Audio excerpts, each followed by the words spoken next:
Good morning everyone. कैसे हैं आप सब? आशा करती हूँ आप सब अच्छे होंगे और परमात्मा की कृपा आप सब पे सदैव बनी रहेगी। आज की टॉपिक है कि क्या डीएम से पर्सनल मीटिंग जब होती है, हमारी फिजिकल मीटिंग, तो हमारी एनर्जी वो चुरा ले जाते हैं। क्या ये सच है? तो इस बारे में मैं आज बात करूँगी।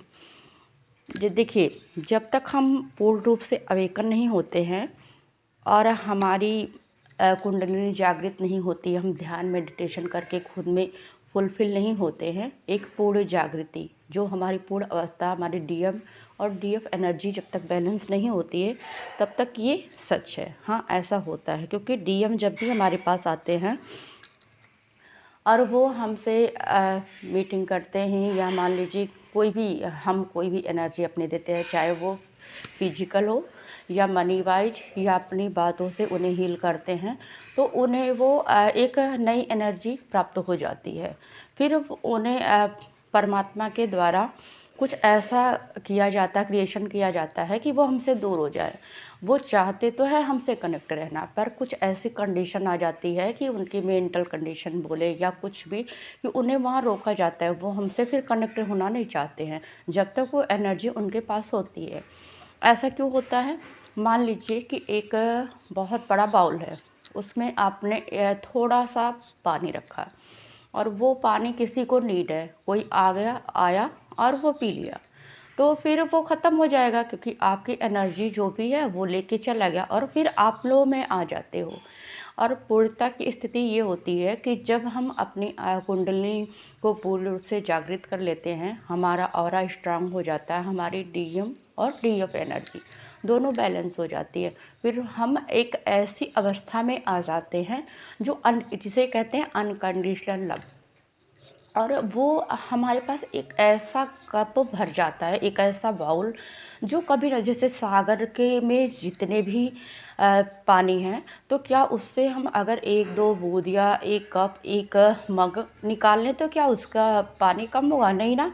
तो सेम हमारी एनर्जी वैसे ही हो जाती है। और एक बात और है, ऐसा नहीं है कि हम अकेले ही जागृत होते हैं। डीएम और डीएफ की दोनों की जागृति एक साथ ही होती है। हमें भले ही ना पता लगे, वो बातें बाद में धीरे धीरे पता लगती हैं, पर जब डीएफ की जागृति होती है, डीएफ ध्यान मेडिटेशन करके खुद में एक पूर्णतः रूप में बनती है और वो उसकी अवेकनिंग होती है, उसकी कुंडलिनी जागृति की प्रोसेस चलती है, तो उस ड्रीम द्वारा या कहीं कुछ दिखा के ऐसा कुछ बताया जाता है कि वो उसकी जागृति हो रही है, उसके डीएम की भी अवेकनिंग हो रही है। और ऐसा हमें ड्रीम में या किसी भी तरह परमात्मा हमें बताते ही बताते हैं कि हमारे साथ हमारे डीएम की भी जागृति हो रही है। और आप कभी बात करके देखना, अगर आपकी जागृति हो गई है तो डीएम भी वो फिर एक्सेप्ट करते हैं कि हाँ, आप जितने दिन से ध्यान पूजा कर रहे हो, आपको बातों से पता चल जाएगा कि आपके डीएम तभी से वो पूजा पाठ में मंदिर जाना और ज़्यादा मेडिटेशन करना ये सब शुरू कर देते हैं। तो उनकी भी सेम टाइम पे अवेकनिंग होती है, सेम टाइम पे जागृति होती है और डीएफ डीएम की जागृति एक टाइम पे होती है। तो बताओ, जब दोनों फुलफिल हो गए फिर किसी से क्या कोई ले जाएगा? जब दोनों के पास इतना समुद्र भरा पड़ा है तो वो कैसे हमारी एनर्जी ले जाएंगे? वो तो पूर्ण से, जैसे हम पूर्ण हो गए वो भी हो गए। फिर हमारा मिलना एक ऐसा मिलना होता है कि जैसे पूरी प्रकृति, मतलब जो भी आपके आसपास का इन्वायरमेंट है, जब आप अपने डीएम से पूर्ण जागृति के बाद मिलते हो और डीएम भी जागृत हो जाते हैं, तो पूरा इन्वायरमेंट ही बदल जाता है, एक नई ऑरा क्रिएट होती है वहाँ पे।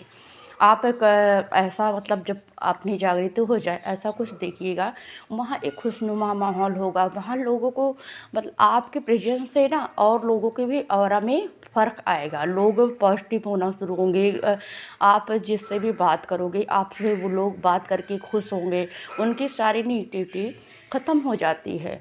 तो एक भ्रम ही है वैसे ये, कि अगर कोई कहे कि डीएम से फिजिकल मीटिंग के बाद हमारा ऐसा होता है, एनर्जी ले जाते हैं, वो तो एक स्टेज है जब हम खुद खाली होते हैं तो हम दूसरों को क्या दे सकते हैं।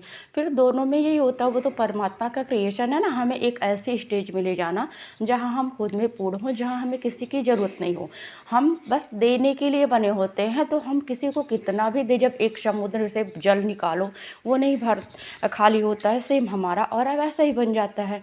तो शुरुआत में हमें इसीलिए बोला जाता है कि हमें डीएम से अपनी एनर्जी डीएम को नहीं देनी है, क्योंकि वो काम दोनों पे चल रहा होता है और दोनों को अपने अपने हिस्से का काम करना ही पड़ता है। क्योंकि जैसे कोई खाना खा रहा है तो किसी और के पेट में तो नहीं जाएगा ना, तो सेम ऐसे ही होता है कि दोनों को अपने हिस्से का काम करना होता है, दोनों की जागृत सेम टाइम पे होती है। तो ये फ़ियर जो है तब तक होता है जब तक कि आपकी जागृति नहीं होती है, आपकी कुंडली अवेकनिंग नहीं होती है।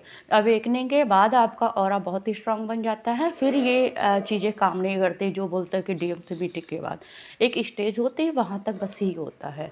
और वो कोई ऐसा नहीं कि वो एनर्जी ले आते, परमात्मा का खेल होता है कि हम उनसे दूर रहेंगे फिर ही हम अपने ऊपर काम करते हैं। क्योंकि जब डीएफ मिलते हैं ना, तो ऐसा होता है कि हमें उनके अलावा कोई दिखता ही नहीं है। तो परमात्मा इसलिए ऐसा क्रिएशन करते हैं कि हमें दूर करते हैं, चाहते दोनों एक दूसरे से दूर रहना नहीं, पर कुछ ऐसी कंडीशन बना देते हैं कि जाके डीएम हमसे दूर हो जाते हैं और फिर हमारे ऊपर काम शुरू होता है। तो ये जो जर्नी है हमारी ट्विन फ्लेम की, ये परमात्मा के द्वारा ही गाइड है, एक डिवाइन का क्रिएशन है। तो इसलिए वो अपना काम अच्छे रूप से करते हैं। हमें एंजल्स द्वारा हमेशा नंबर दिखाए जाते हैं, गाइडेंस दिए जाते हैं, सारी सृष्टि हमारे ऊपर ही काम करती है। तो हमें भी अपना काम ढंग से करना चाहिए। इसीलिए बोला जाता है कि पहले शुरुआत में जब हम अवेकन नहीं होते हैं तो हमें डीएम से थोड़ी दूरी बना के रखनी चाहिए, पर ऐसा हम कर नहीं पाते, इसलिए परमात्मा अपना काम करते ही करते हैं। इसमें कोई चिंता की बात नहीं है, सब आपका ही काम होता है, आपके ही ऊपर होता है। तो आप इस भय से दूर रहिए कि आप अवेकन होने के बाद भी अगर अपने डीएफ से मिलते हैं तो कुछ ऐसा होगा, ऐसा कुछ नहीं होता है। स्टेज ही होती है और सबकी जर्नी पूरी हो, सब अपने ऊपर काम करें, ध्यान मेडिटेशन करके अपनी कुंडली को जागृत करें, यही मेरी रिक्वेस्ट है। क्योंकि हमारी ही ऊर्जा से सारी सृष्टि में एक तरह से जहाँ जहाँ ट्विन फ्लेम हैं पॉजिटिविटी ही फैलती है। तो ये हम अपने ऊपर काम इसलिए करते हैं कि हमें सबकी ऊर्जा को एक अच्छा पॉजिटिव एनर्जी में बदलना है, जो निगेटिविटी फैली हुई है पूरी दुनिया में। तो हम जहाँ भी हैं, जिस भी क्षेत्र में हैं, हमें अपने अपने क्षेत्र में काम करना है। तो इसलिए खुद पे काम करना ही होगा और आप डेडिकेशन से पूरी काम करिए, परमात्मा पे भरोसा रखिए, सब मिलन होगा और सब फिर अपने एक होता है ना, हम इस अवस्था में पहुंच जाएंगे, फिर हमें मिलन की भी चाह नहीं होती, क्योंकि हमें लगता है कि हम तो पूर्ण हैं, हम ऐसे भी ठीक है काम, और तभी परमात्मा का काम शुरू होता है, वो हमें मिलाएंगे ज़रूर। ये ज़रूरी नहीं कि सबकी शादी ही हो, पर हाँ एक पूर्ण स्थिति में हम होंगे कि फिर हमें ये चाह नहीं होगी कि हमारी शादी हो, हम अलग अलग रह के भी अपना काम अच्छे तरीके से करेंगे और ख़ुद में फुलफिल होंगे।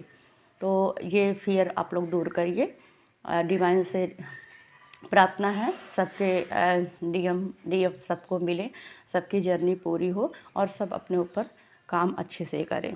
थैंक यू यार, लव यू।